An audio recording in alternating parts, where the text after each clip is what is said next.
Okay, hi everyone, and just to let you know, Councillor Gates is here. Well, I'll say let you know. I mean, you can all see Councillor Gates beaming on the screen.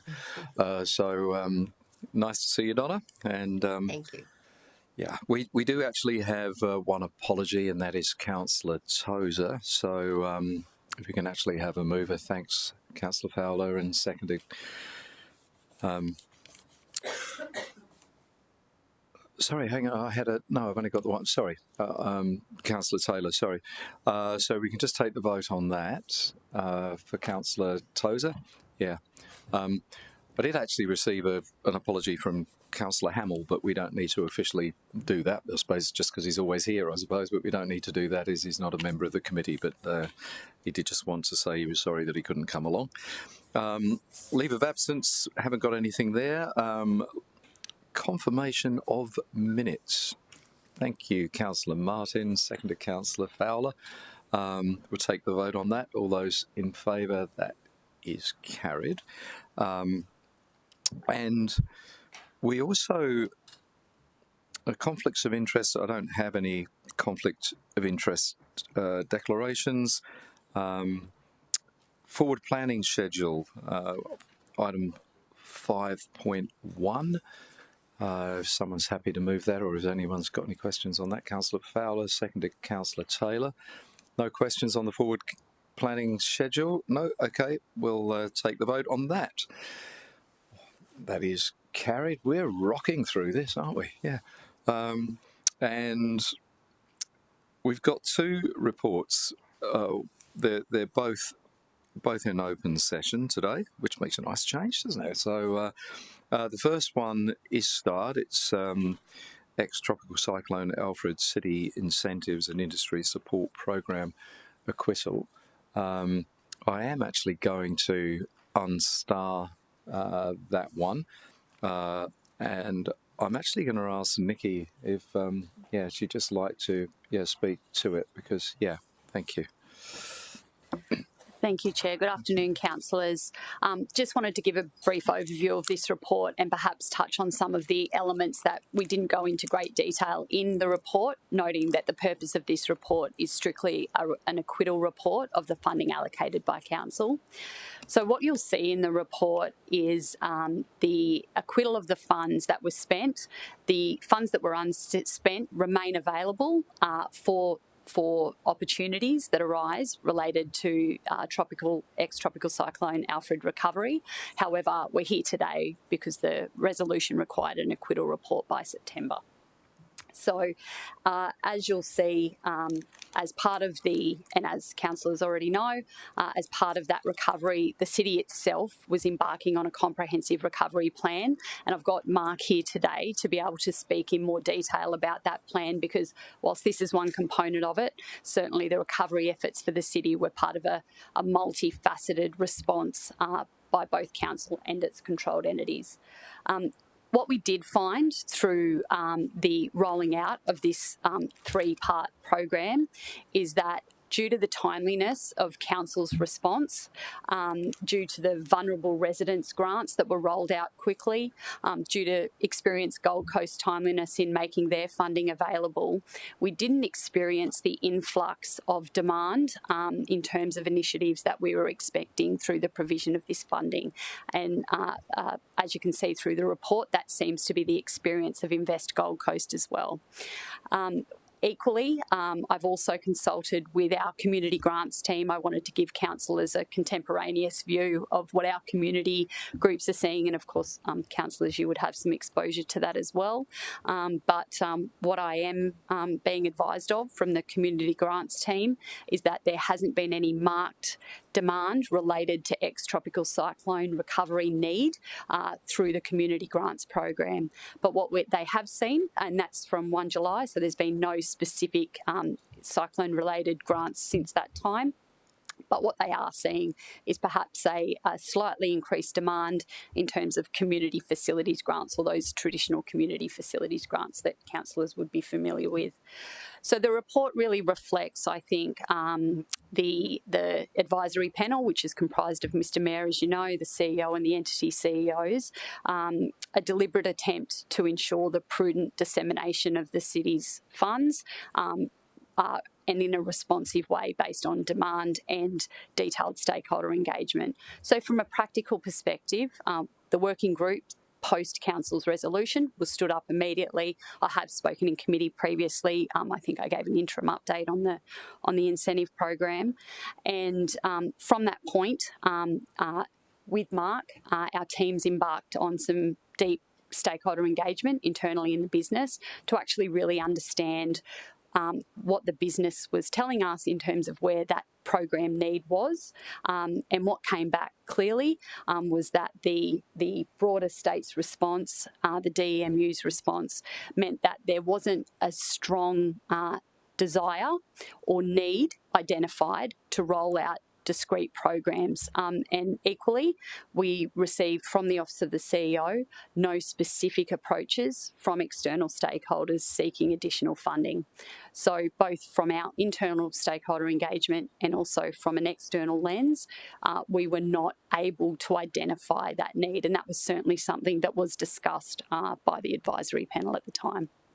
Equally, as you'll see in the report, there was a deliberate decision made by the incentive advisory group to actually sit those funds in abeyance pending the outcomes of Experience Gold Coast's rolling out of their Love GC cards.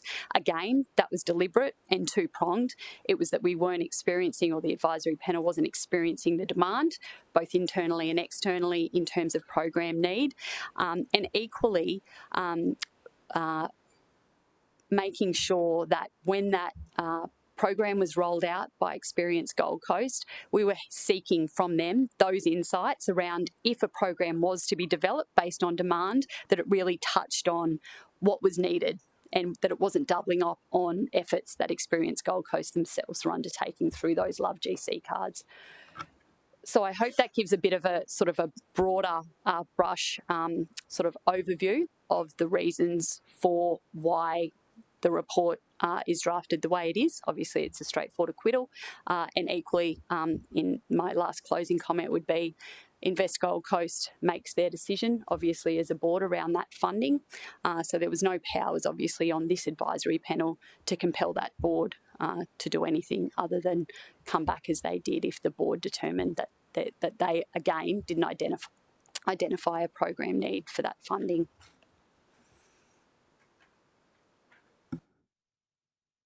Thanks, Nikki. Are there any questions? Councillor Martin. Thanks, Chair, and thank you. So the $1 million now that is in abeyance, is that still going to sit there for future deliverables, if I caught that right? Through the Chair, Councillor Martin, absolutely, that funding is still available. Certainly, if it's the view of the committee today that there is a need for disseminating that funding and a program in mind, that funding is available. We're merely here today because of the council resolution requiring that we have the acquittal report provided by September. Thank you. And so I think I read in the report around there was a notional recommendation that might go to, say, beach recovery. That hasn't happened. That requires a resolution to sort of transfer that. Okay. And just one other question, Chair. Just on the EGC, the Love GC campaign, the 3.5 million injected into the local economy and the 11 million economic impact. I was just interested in a different metric. Was the 11 million, well, sorry, firstly, was it EGC that commissioned that report? And is that sort of a multiplier, or just interested in the two figures? Through the Chair, Councillor, they are EGC's figures, so they've been provided by EGC as part of their acquittal report, and I'd have to take that second question on notice in terms of the methodology. I'm sorry, but I can certainly get that information for you. Councillor Fowler.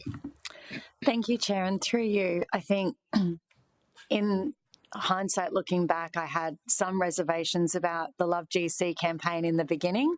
I know that we had some early issues that were resolved, but I've just wanted to say it's quite impressive, the results that have come through seeing the acquittal.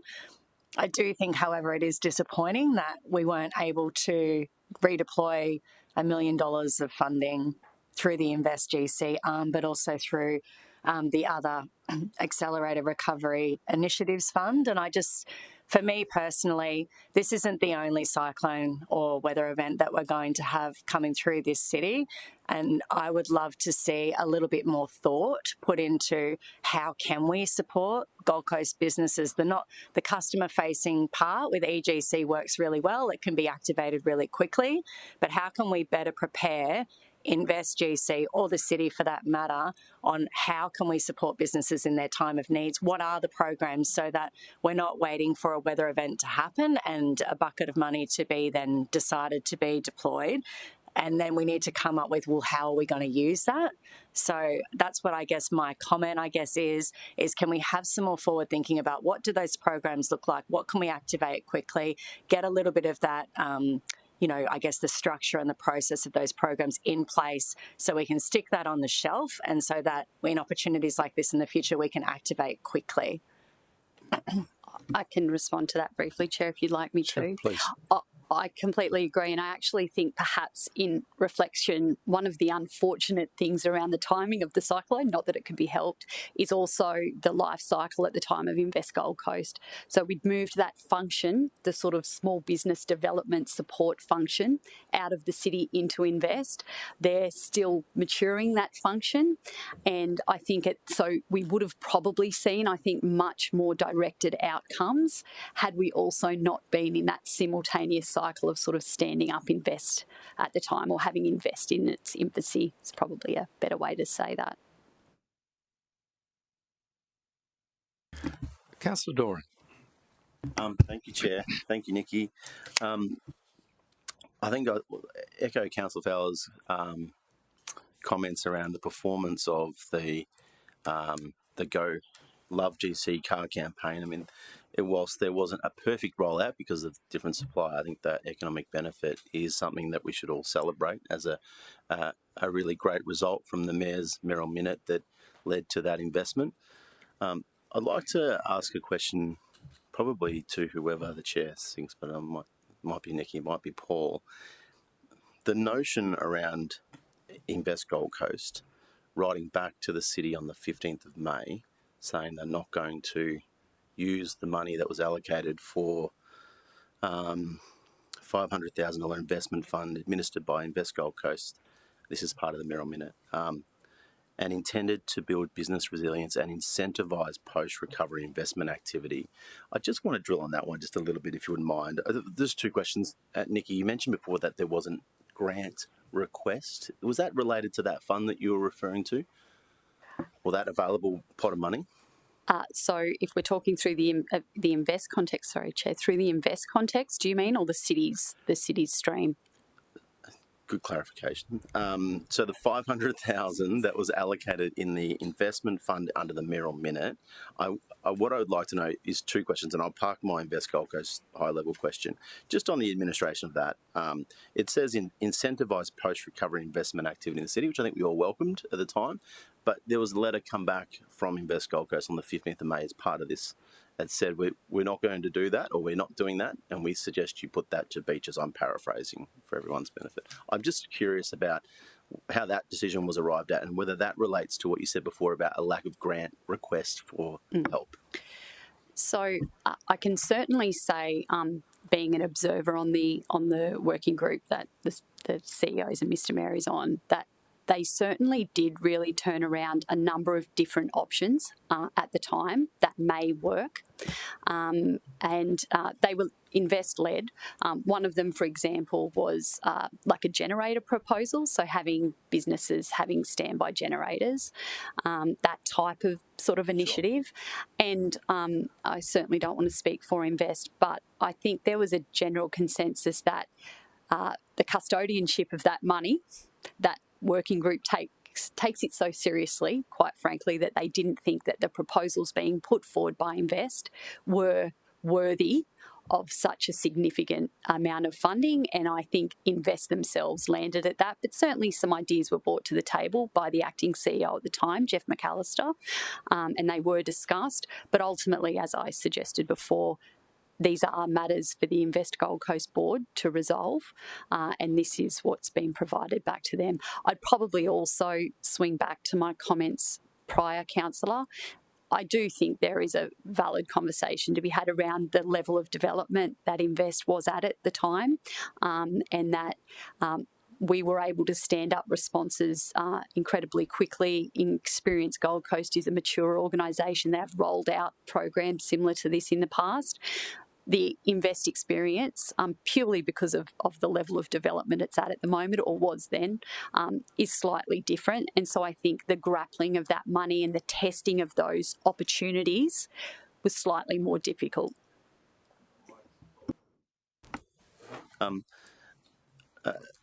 Was there any thought? Thank you for that, Nikki. I'm genuinely curious about how the decisions were made, because obviously we need to learn a lot of things from a tropical cyclone, and it was my first.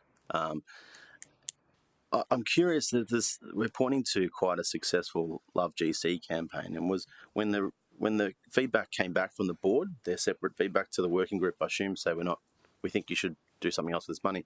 Was it considered to maybe deploy that or come back to council, because it was the 15th of May, so we're still in the middle of it, maybe come back to council and look for different ways, or add that to the Love GC campaign, which would have added another quarter on top of all the benefit to the city? Was that something that could have been considered as part of that working group once the decision was made from Invest Gold Coast?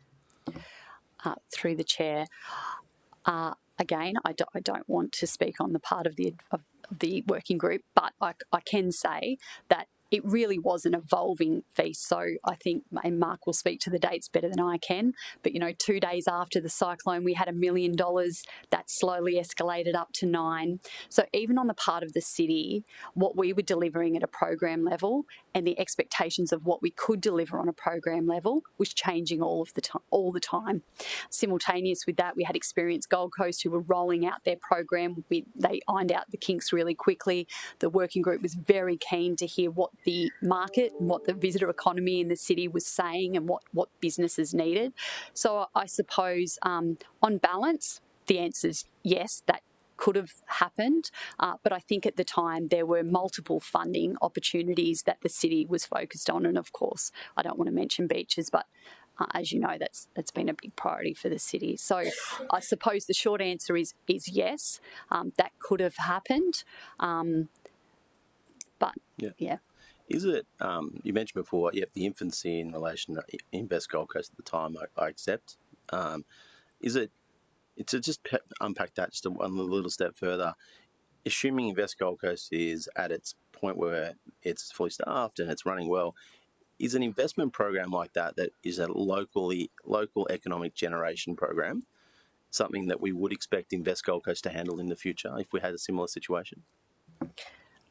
Through the chair. So certainly when the formation of Invest Gold Coast was contemplated, it was certainly a lift and shift model. We didn't want to split those functions too far. So what that means for small business development is that's really that pipeline. So they own the pipeline in terms of business development, and then obviously developing those businesses, developing export opportunities, all of those more traditional economic development functions that sit outside of investment attraction, which is their other mandate. Yeah.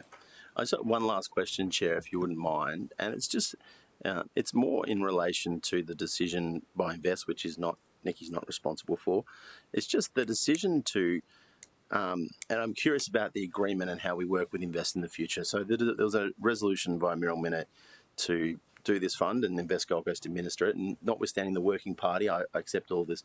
I just wonder about the letter that was given to us here on page 19, where they've written back and said there was a view that the $500,000 earmarked for business resilience may be better put towards works to recover the beaches, given their vital importance to the visitor economy. And I flagged this question for a couple of you guys before. My question there is high level. It's, can Invest Gold Coast make a determination not to do something that was within a council resolution in that regard? I guess it's a high level question. I don't want to unpick the decision, just a high level question around, how they make that determination moving forward, and whether or not you get the question, Nikki. Would you like me to? I can answer that if you like, Chair. So, two ways to look at that, honestly. The board owes obligations to the company, first and foremost. Those directors have directors' duties that are owed to the company, and that duty supersedes their duty as an individual to the council. That said, council is the sole member of that company, and if it provides a clear mandate to the company to do something, it's suggestive until it is enshrined in an agreement, is really the best way to describe it. So the board is responsible to act in the best interests of the company at all times. And that is the nature of a controlled entity. Thanks, Nikki. So I guess my understanding of what you said is potentially yes, they can choose not to, for whatever reason, in the interest of their director's responsibilities, not to pursue something that was a council resolution.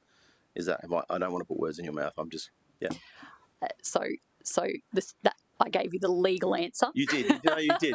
And there's no rattlesnake here. I'm just genuinely curious. The non-legal answer is we are all on the same team. We are all pushing in the same direction. Its objects align with council's objects at all times, and they are under an obligation under the Services and Funding Agreement to align and adopt with all council's strategies and plans. Yeah. So I suppose it's a circular sort of argument, because we need to encourage them to long-term act in a strategic way. You don't have a straight line to direct them to do something, but obviously the nature of the relationship means that it's highly beneficial to the company. So there's probably the legal answer and then the partnership arrangement. And I suppose the councillor response is, my concern then is, what else are they choosing? Can they choose not to do that we've given resolutions to? And I guess that's where I was headed with the question. I don't have any more. I appreciate your answering that, Nikki, Chair. Thanks for indulging my questions. Councillor Martin. Thanks, Chair. So the resolution today is just to note the acquittal, but do we need to do something with the remaining funds, or where they'll just sit as future reserves for similar incidents? Is that correct? Or, I'm just thinking would just sit there essentially. And so I'm wondering, by just noting it today, that, I'm not sure of its purpose. I don't know. I'll let you answer, but I would think it would just sit there until such time it's called upon and there's a need. Until council resolves otherwise, councillor, that money is available for this purpose. And just to clarify, so the city funds, the 500K, that will sit obviously with the city. The 500K in Invest, will that sit in Invest Gold Coast, or sits within the city? Thank you. And just on the Love GC, fantastic. Obviously, 50,000 sold out. Of those activated and those redeemed, what happens to the non-redeemed, non-activated? Through the chair, that's a really good question that we've asked ourselves, and we are working with Experience Gold Coast to understand that better, and also work through what that might look like in a future program. But absolutely, it's a really good question, and one that we did ask as well. I can take that on notice though, Councillor, if you'd like, and I can certainly come back with some more detail. Yeah, I think that would be great for future learnings. Thank you. And I probably, Chair, if you would, I'm thinking of a comment, but it needs to be a question. I'm thinking about future resolutions. Obviously, this was a mayoral minute, which we all supported. Just noting that what happened was we've got these controlled entities that provided advice. I think Councillor Doran touched on earlier in the year. I just would be interested in thoughts around perhaps baking in a checkpoint stage or an update stage, and it's probably one for councillors to consider, but whether it is to come back to council if for whatever reason these funds aren't fit for purpose or there's not an appropriate measure, that maybe it come back to council or an update provided and a consideration of a future program initiative or simply just held for future reserves. Would it, I suppose the question is, do you think that's possible to have some sort of update or checkpoint in that inform councillors if it's not going to be delivered?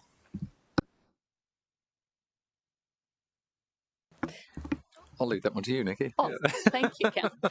Absolutely. So these are council funds for this purpose. If there is a view of the committee that, or even just generally in the sentiment today, if there's a desire that we sort of regather the troops and re-prosecute what might be a fitting program along the lines of that, of recovery, and knowing sort of what we know now, certainly in terms of the stage of recovery that we're at, that is absolutely possible. That is no problem at all. Equally, probably echoing my comments before, even now, Invest is certainly a much more mature organisation, and I'm sure that if we could rewind, they would certainly be coming to the table with different propositions than they did at the time, purely because of the stage of the organisation that they're now at. So we can do that. Councillor Fowler. Yes. Thank you, Chair, and through you. I was just wondering how the committee felt it maybe adding another 2 to the actual recommendation, just saying that city officers work with Invest Gold Coast to create business resilience and recovery packages that can be considered for future severe weather events that support economic recovery. I'm getting a nod from Nikki. There's vigorous nodding. We absolutely. I think just having some really solid foundations on the shelf ready to go doesn't mean that we deploy them, but it means that we've done the work, we're ready to go, and this is how we can best support Gold Coast businesses in their time of need, I think would be a good thing. I like that. Yeah, very good. Very Did good you want me to suggestion. come and provide words? Yeah. Councillor Gates. Donna, yeah, can you hear me? Unfortunately, I mean, yes, we can. Thank you. I'm sorry to interrupt, but I just wondered, is it possible that Invest felt that this wasn't something that they should be considering? I don't know, Nikki, whether you have any knowledge or any additional feedback, but the board is of such significance, and I just think that, is there a possibility they thought this was sort of below their pay grade, to put it bluntly? Through the chair, possibly Councillor Gates. Jeff was the acting CEO at the time. He could potentially speak to that, but unfortunately he's not available to discuss that with. I certainly think that Council's desire to see an outcome from Invest Gold Coast with this funding is enough of an impetus for them to lean in and put some opportunities on the table. But potentially it could have been an issue. I just wondered if in Councillor Fowler's suggested motion, and I'm not there so I can't see it on the screen, but whether there's an opportunity for a conversation with Invest as well about their involvement moving forward, because I feel that may have been behind their inaction. I don't have any reason to say that, but it's an unusual situation.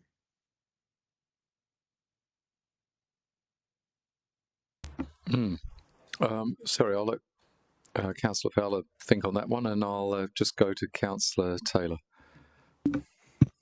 Thank you, and through the chair, I suppose I'm just interested in, we had a new board, infancy stage, we had a major cyclone that we haven't had in 50 years, and I suppose there's a lot of takings that we really need to take out of what works and what doesn't. I suppose if we had a more mature board, do we think we would have got a different result? I suppose the knowledge that we know now in relation to the cyclone, I suppose for me it's really understanding of all our identities and ourselves as a city, what is the right model moving forward. To new board, major event.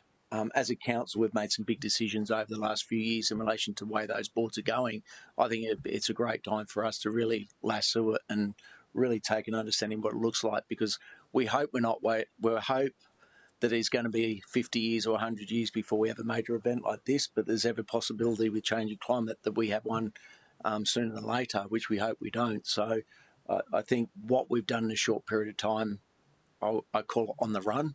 I think we were making decisions and hopefully getting the right outcome. I think as a city, we've done a great job, but I think it's something that we do need to really understand as a whole organisation. And when we say organisation, as a board, they're actually directors, and they are to obviously make decisions in the interest of the company, but we do have a direct involvement every year when it comes to funding or appointments, and I think that's our real big say as councillors. But I just think that it's a really good time for us to understand the bigger picture moving forward. So through the resolution, I suppose if there's a question, your thoughts in relation to what you see where we are now compared to where we were at the time.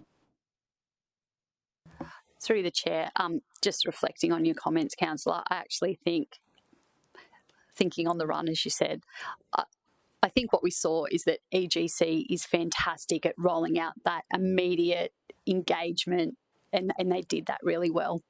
There's always learnings, but I think they did that really well. And perhaps if we look at the purpose of these entities, that gives us the answer to where their programs really sit. So perhaps for Invest, it is about not that immediate response, but perhaps it's about what that longer tail support looks like, what really can help them turn the dial and work on sort of more sustainable, sort of to help them ride the wave, as opposed to that sort of immediate sugar hit. So we can certainly, Mark and I can certainly take that away, and along with Paul's team, look at some ways that we can sort of come up with a bit of a landscape for what, if this was to be rolled out again, what that sort of patchwork response might look like, so we can sort of deliver something that's really quite coordinated for council to consider should it unfortunately happen again. I'm just going to go to Councillor Fowler and I'll come back to you. Thank you, Chair. Sorry, I'm just getting over a cold. And through you to Councillor Gates, would Councillor Gates feel more comfortable if we change the word create to provide advice regarding, or did you have any suggested wording changes? I'm so sorry not to be there, and I can't read what was suggested, but I had jotted down just a note that said that officers liaise with Invest Gold Coast regarding their future involvement in similar initiatives, and then whatever it was that you had suggested thereafter, simply because I would really like to know whether they feel that that is something that should sit within their area of responsibility, or whether their feeling was that experience should handle it, and that's why no initiative was put forward. I'm not going to die in a ditch over it. I just thought it might be worthwhile having that conversation with Invest so that there's clarity moving forward about their involvement.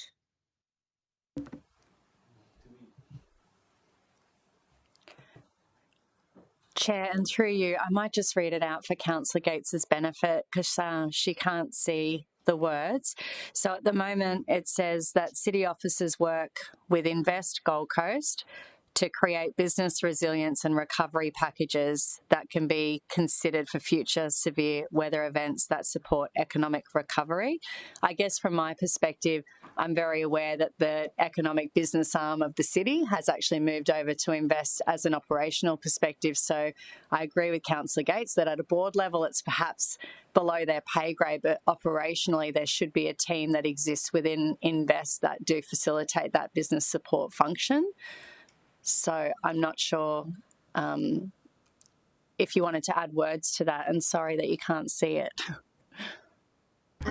No, look, that's fine. The officers will be working with them, and it will become clear, I'm sure, through those interactions where they see their involvement being. Yeah, look, there is a suggestion that that maybe it just speaks about the entities, because rather than just invest, because we need to be speaking with them all, and that way it doesn't look like we're singling them out as such. So if we just say works with the entities, that would include invest, obviously EGC and, well, brand, I suppose, but I'm not quite sure if brand would be coming into it. But yeah, if we just say the entities. But Sorry, Chair, that's specific to business, so I would say that's specific to invest. So if we wanted to talk about Experience Gold Coast separately, I would imagine that was more from a customer-facing tourism lens. It's not business. Well, I mean, it could be, well, it's tourism business, trade business, so it makes sense to a point. Paul, too, yeah. Yeah, through you, Respond to Chair. My comment was just in relation to, and it might be calling out invest, brand and experience as opposed to entities, because I know we do have ARC. If we're talking economic business and relief and recovery, then yes, it would be invest. If we're talking visitor economy, it would be experience. So if we're looking at it as a package that here is resilience and recovery, it might make more sense to call out the individual entities, not necessarily their role that they play in each of those, but just so that we can have, and I guess the working group talked to that, right? It was a collaborative effort of everyone trying to deliver an outcome for the city. So, yeah, my comments were only in relation to, I guess, keeping everyone in the tent and making sure that we collaborate with the appropriate people at the right time.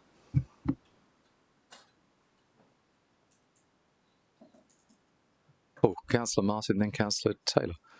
Thanks, Chair. I was just going to make the comment that, I mean, on one hand, it's a good thing. We don't want the entities spending money just because they have to, or getting a whack for not spending. I think it's, if it wasn't good value for money, it's great that they didn't. It's just more about, was there other opportunities? And I would agree that experience, even at the small business, even though it's consumer facing, working with small and family businesses in the tourism sector, have been very good at that. So I can see how perhaps there were more ratcheted up to support those businesses. So yeah, for me, it's just that missing gap.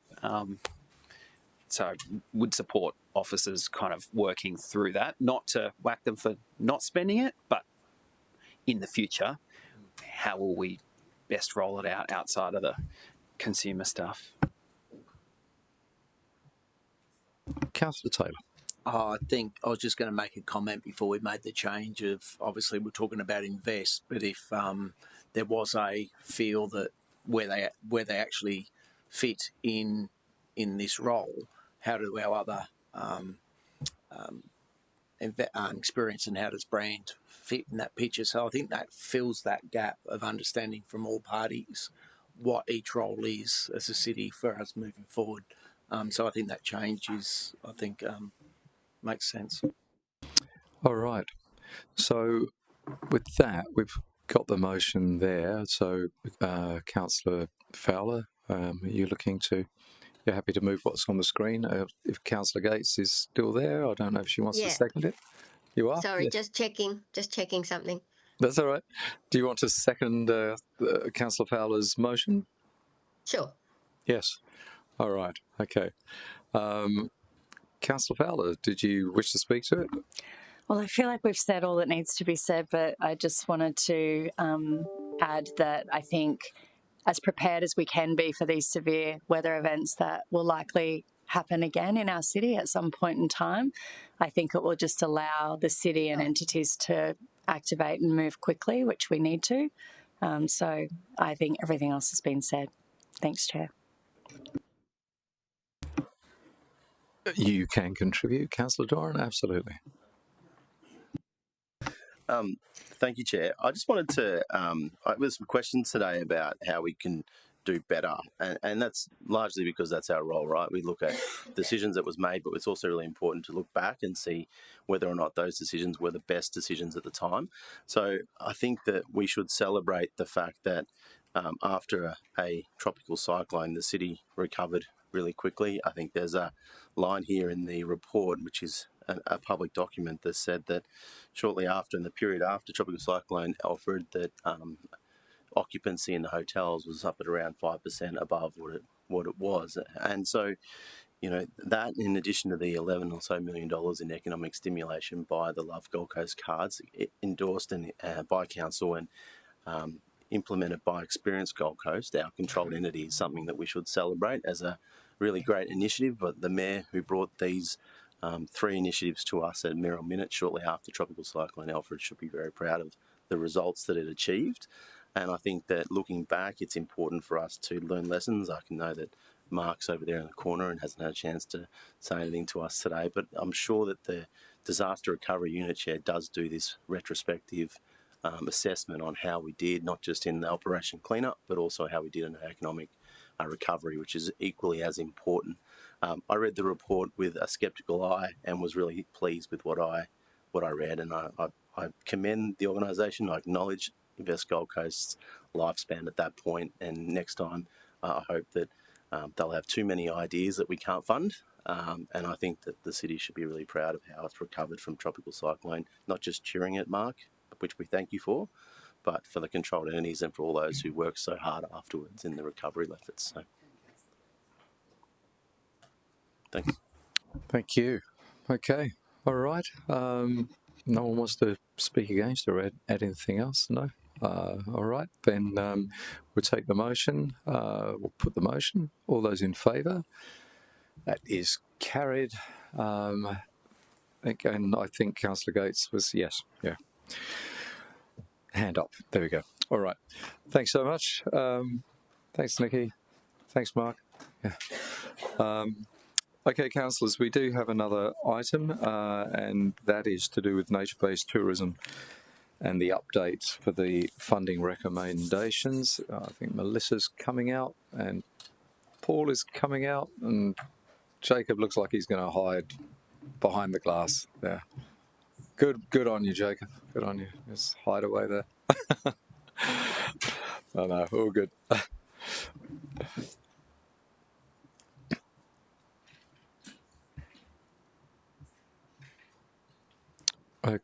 Okay, so the councillors, have you had anyone who hasn't had a briefing on this? Oh, okay, all right. So yeah, okay. So we'll let Melissa take centre stage then, and big drum roll. Yeah.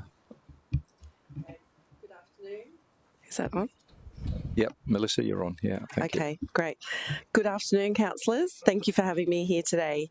So my name is Melissa Tan, and I'm the Specialist Program Manager for Nature-Based Tourism. The Nature-Based Tourism Program, or we shortened it to NBT.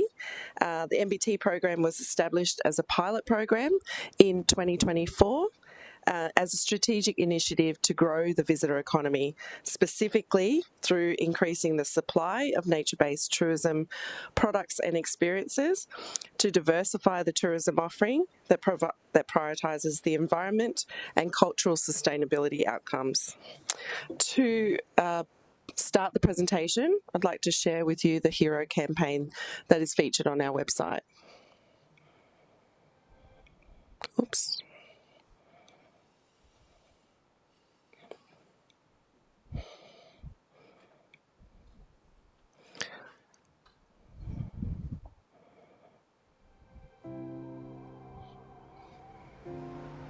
Amidst the towers adorning our golden shores are places where the rhythm of the sea meets the pulse of the earth. The earth inspires dreams of possibility, revealing new ways of being at one with the land.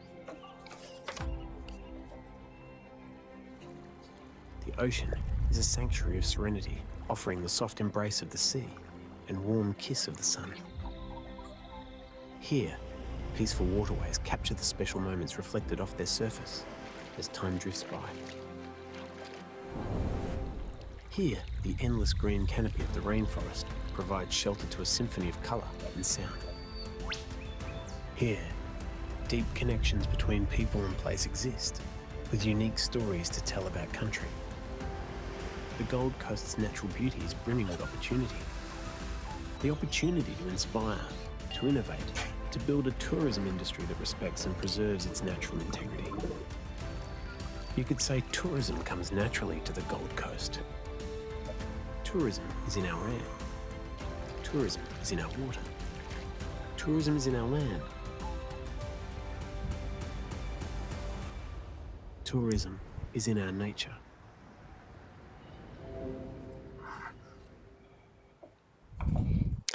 So in addition, we also launched a dedicated website or webpage on the city's website. And in addition to that, we also launched officially to the industry and to the market, including investors, back on the 7th of May. So that event there was held at the Homestead at the Currumbin Wildlife Sanctuary, attended by Mr. Mayor, our CEO, Tim Baker. Councillor Castro was also in attendance, chairing an industry panel session. We had our assessment panel chair, Paul Donovan, as well as panellists, and we also had those guest speakers, tourism operators, investors, community organisations and government partners. It was a wonderful, wonderful industry event attended by about 140 stakeholders. The event provided a really valuable opportunity to discuss the program objectives and funding pathways that I'll talk about shortly, and it generated a really strong early market engagement and positive feedback from participants.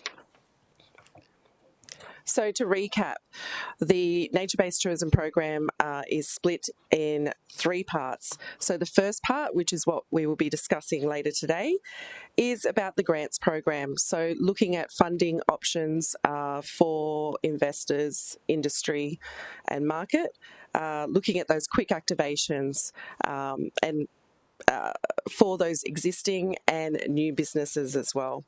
So eligible activities under the council endorsed guidelines included things like equipment required to operate a new tour or experience, looking at product and experience development, training programs, marketing initiatives, which included website and content creation. Now, this particular stream of funding did not require any leasing or licensing from the City of Gold Coast, nor did it have any building or site constraints or operational constraints. We really needed those quick wins.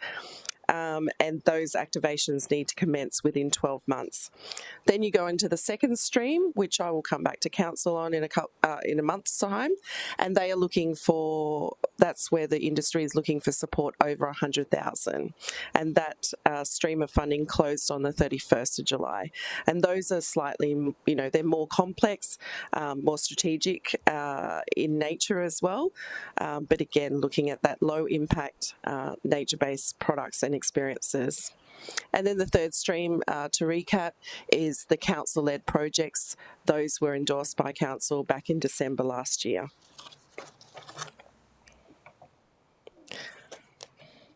So council also established a nature-based tourism assessment panel, and the role of that panel was to oversee governance and provide expert independent recommendations back to the office of the CEO and through to council for investment in program outcomes. So I'll talk about the rigorous three-step assessment process that the panel are also involved in. The panel meets bi-monthly, and since the adoption of the guidelines back in December, the panel have met 5 times since that update. In addition, we have recently produced a nature-based tourism opportunities prospectus, and that was to position the NBT opportunity to potential investors, operators and industry partners. The document also outlines the city's unique natural assets, program objectives, and then the 3 pathways that I just recapped on. It's a promotional tool, which, if you don't mind, Chair, I've got copies here that I can distribute to everyone. Or Paul will.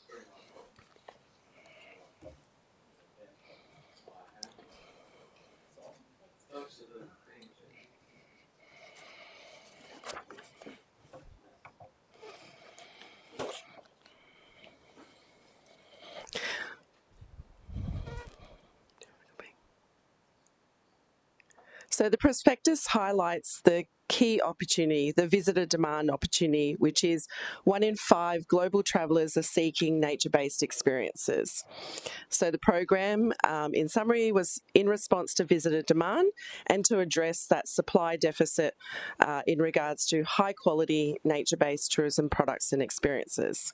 So looking at really low impact accommodation, guided walking tours, riding tours, photography tours, kayaking, wildlife observation as just some examples. So in terms of the marketing performance as well that the report highlights, we received considerable results from that particular campaign rollout. So you can see on the screen there, we had close to 16,000 views on our website. And amazingly as well, we had close to 12,000 of those were new users. I'll take you through quickly some of the organic as well as some of the paid media opportunities that showcase the program. So we had radio coverage, television, and this was all post the 7th of May industry launch. Several articles in the paper, across digital, across the internet.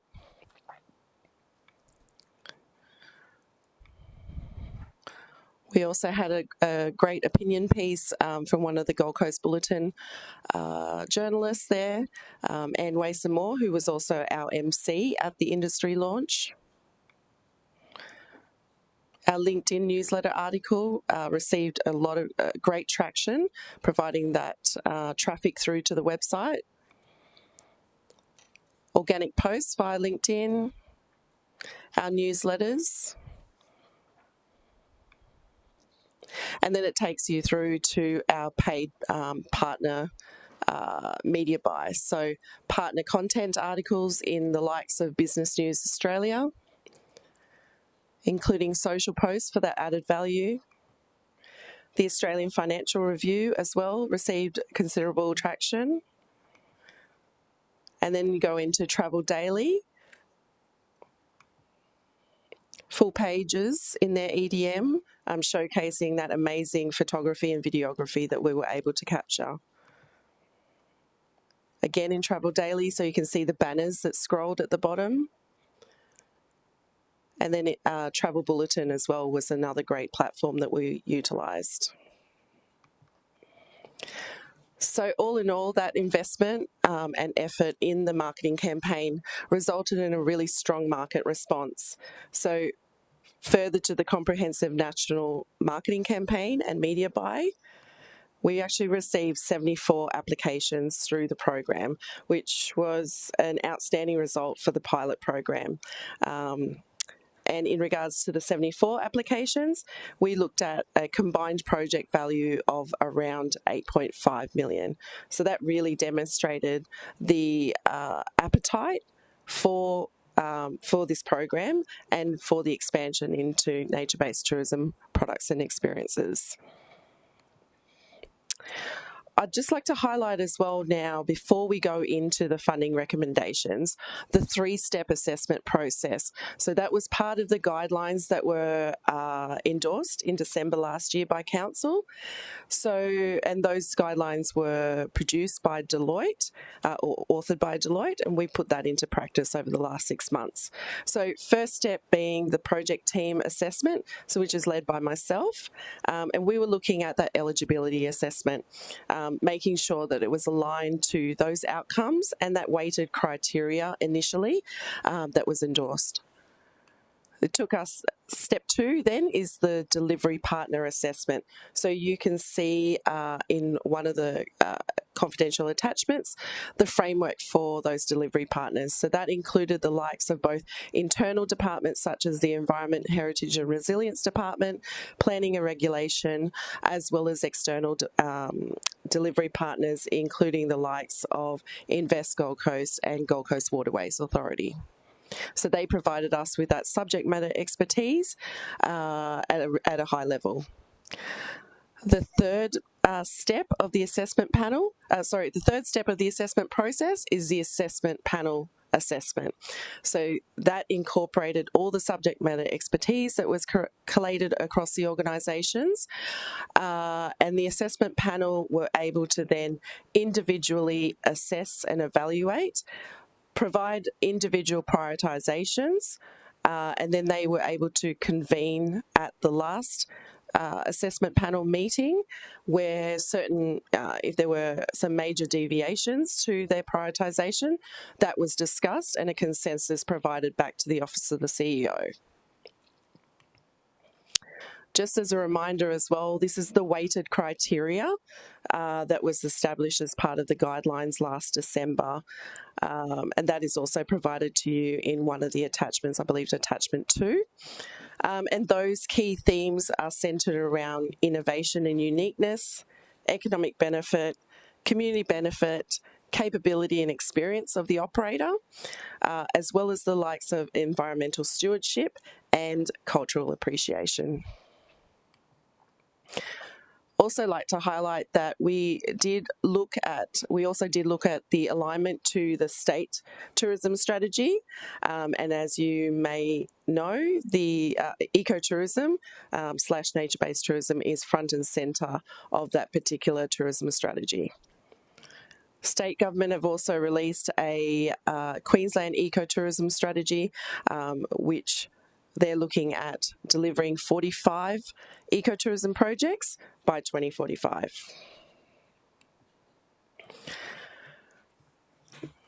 So that takes us through to the funding recommendations. Let me just, sorry. So these projects that we will, if Council would like to discuss the projects in further detail, we'll need to go into close if that's possible, because there's sensitive commercial information in the next portion. But as a summary, the projects being recommended collectively represent strong alignment and a balanced portfolio of initiatives across geographical areas, encouraging that dispersal of visitation from the core coastal areas out into the hinterland and into the lesser known precincts of the Gold Coast. It also represents a diversity of product types and a mix of market segments to really help diversify our current offering. I would also like to highlight that the financial assessments and supporting data also indicate a high probability of these projects being delivered. Applicants have also demonstrated co-contribution capacity. They have also confirmed ability to deliver these projects based on the partial funding model that we've provided. And yeah, based on the competitive merit-based assessment that I've just gone through, it gives Council the confidence that the funded projects will progress to delivery and generate the anticipated economic, environmental and community outcomes.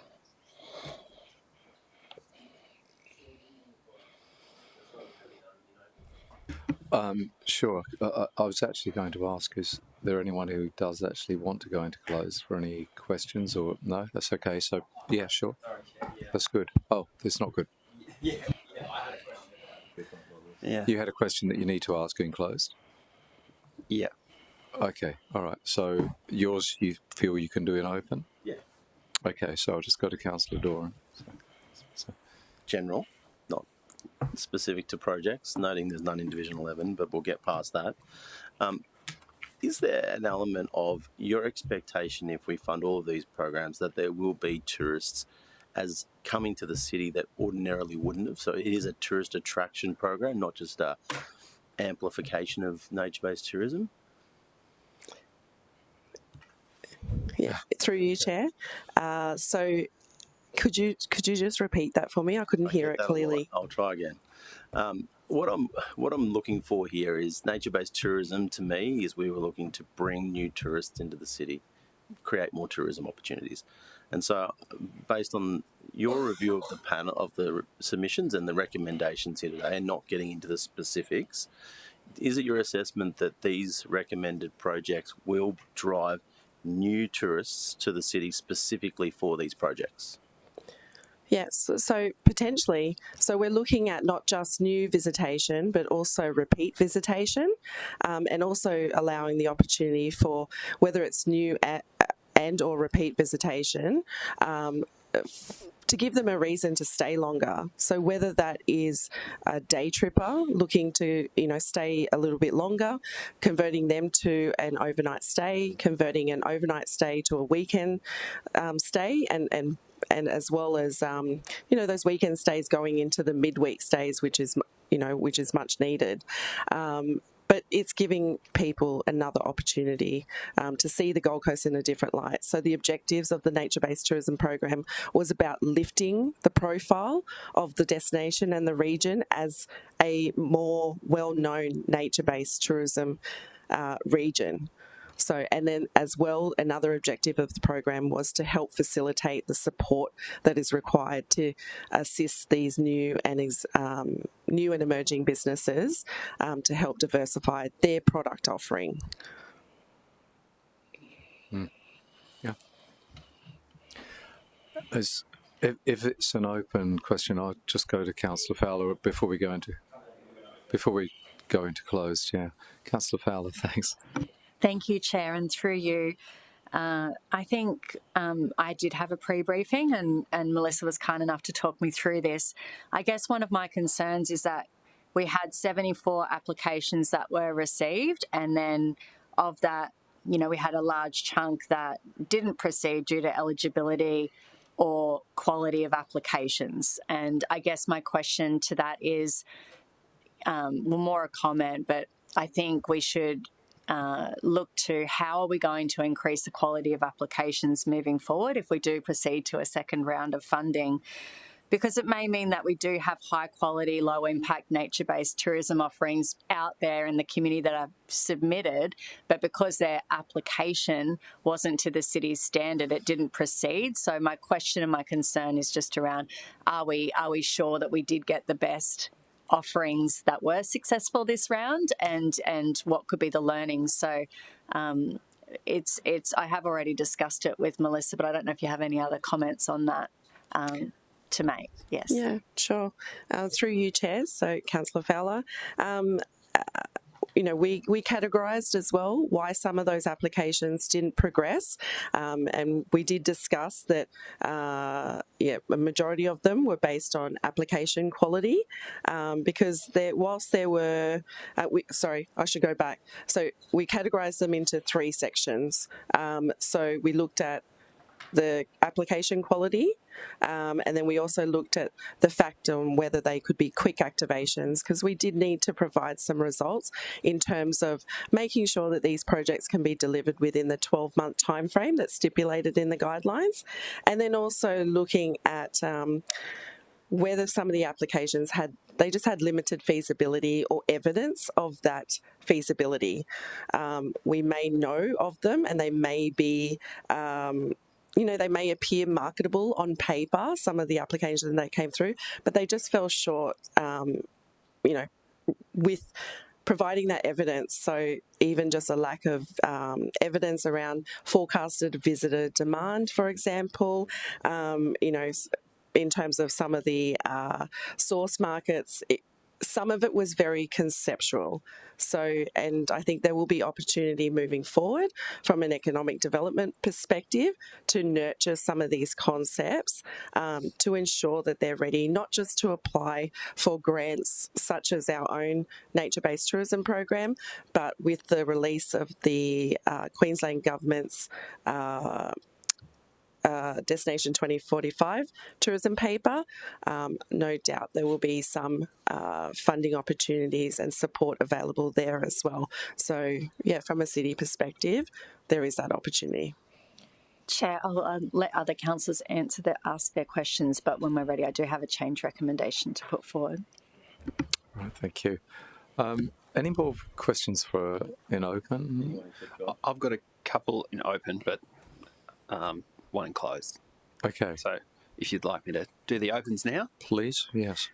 Just on the, notice this funding here, on the total funding, there's obviously the grant program and the strategy, and the total amount here, I think the total amount is non-confidential, but it surpasses the project funds. Is that so? Is that all captured within the strategy and the first tranche of funding?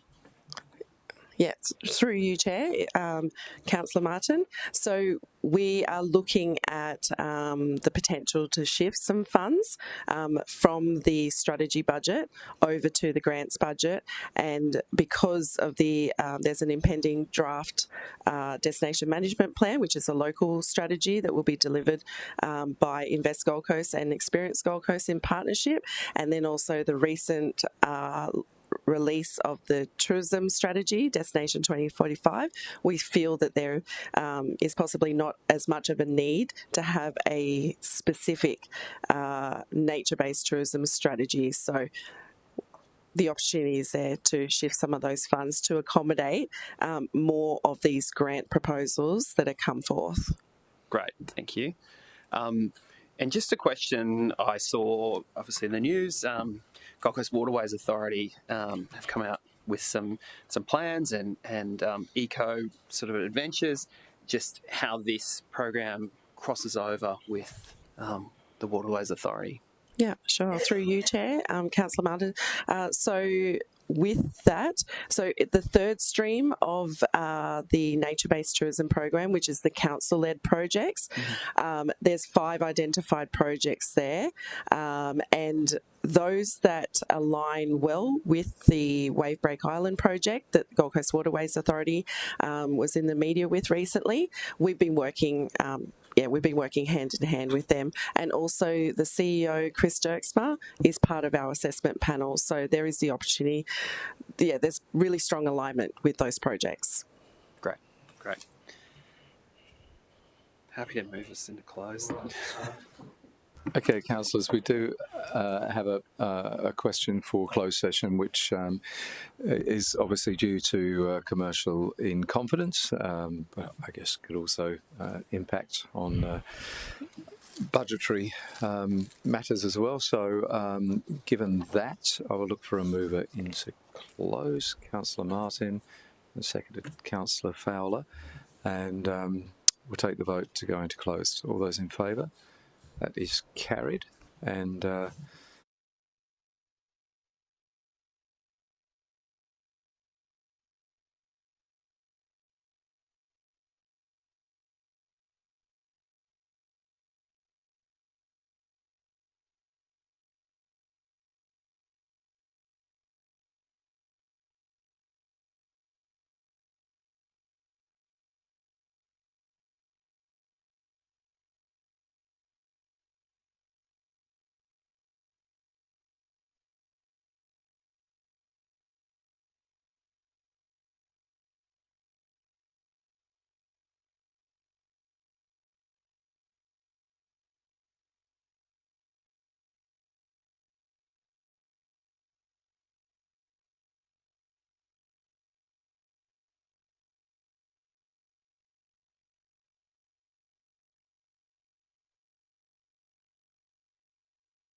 And we are back live, and yeah, sorry about that slight delay, but just had a couple of commercial incompetence questions, which obviously we couldn't discuss in the public realm. So I'm just going to go to Councillor Fowler for a change recommendation. Thank you, Chair.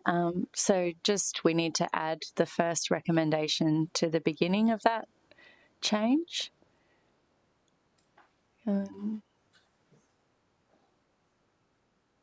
Sorry, the change recommendation that Council endorses the introduction of a dedicated MBT grants workshop, that's the number 2.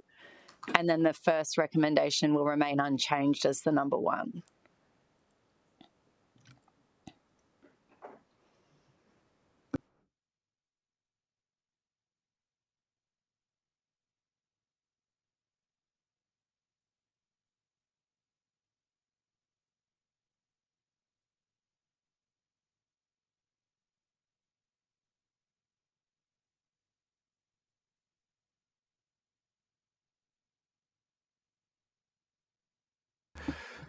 I'm happy to second that if you wish to speak to that, Councillor Fowler.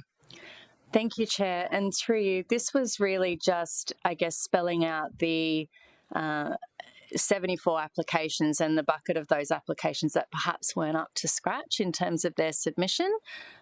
We haven't seen that list, so I'm not sure who that is, but I think it's important that we give all submitters the opportunity to improve that if we do have a second round. So if you're looking through the number 2 and the additions there, it says that Council endorses the introduction of a dedicated NBT grants workshop or mentoring program to assist prospective applicants in preparing quality submissions.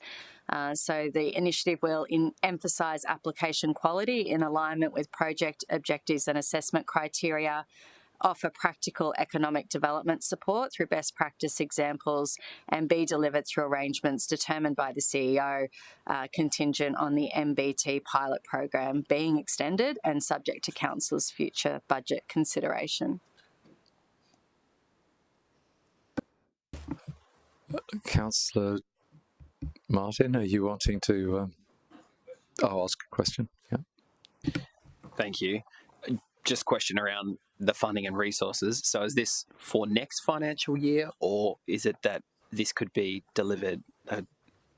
Interested in the timing, whether we've got the funding now to deliver it, or if it's next financial year. Councillor Fowler? Thank you, Chair. I'll divert that question to Melissa, if I may. Okay, yeah. I suppose it would have to be the next one, but okay. Chair, we will need to look at whether we can fund it through our existing budget, because if this initiative is to be delivered prior to potentially the next round going live, which would have its most beneficial impacts, we will need to just look at the budget availability. Yes. Thank you. And so that last line, subject to Council's future budget consideration, does that give you that flexibility to come back once that's been worked out? Yes. Yep. Got Councillor Gates has got she's taking a hand down now. So it's okay. I was just going to suggest the addition of subject to budget availability. Councillor Martin's already done it. Oh, there we go. Yeah, there we go. You trained him well, haven't you? Right? Not me. Okay, councillors, any other questions or any further debate on this? Are we all happy with the? Yeah, okay. Understanding that we don't know whether we're going to be able to deliver that this year. We need to look at that, but if not for next year. But I think it's a great idea. I think it's quite, very good idea, Councillor Fowler. Yeah. All right, councillors. Sorry, my hand did go back up, if you don't mind. I couldn't read the resolution, but it did suggest in the changed resolution that it's subject to budget considerations. Yes, it does. So it actually says contingent on the MBT pilot program being extended and subject to Council's future budget consideration. Okay, thank you very much. Okay. Okay, councillors, if there's no one wishes to speak against, oh, that's good to see. Yeah, all right. In which case, we would take the vote. All those in favour? That is carried. And I'm sure Councillor Doran would have voted for it if he was allowed to. Well, maybe not. Oh, okay. No, thanks very much. So, councillors, is there... well, there's no general business listed. Nothing anyone wishes to raise. Councillor Gates, you're all good? I'm all good, thanks, Chair. Okay, thank you. In which case, declare the meeting closed at 14:22. Thank you very much. Okay.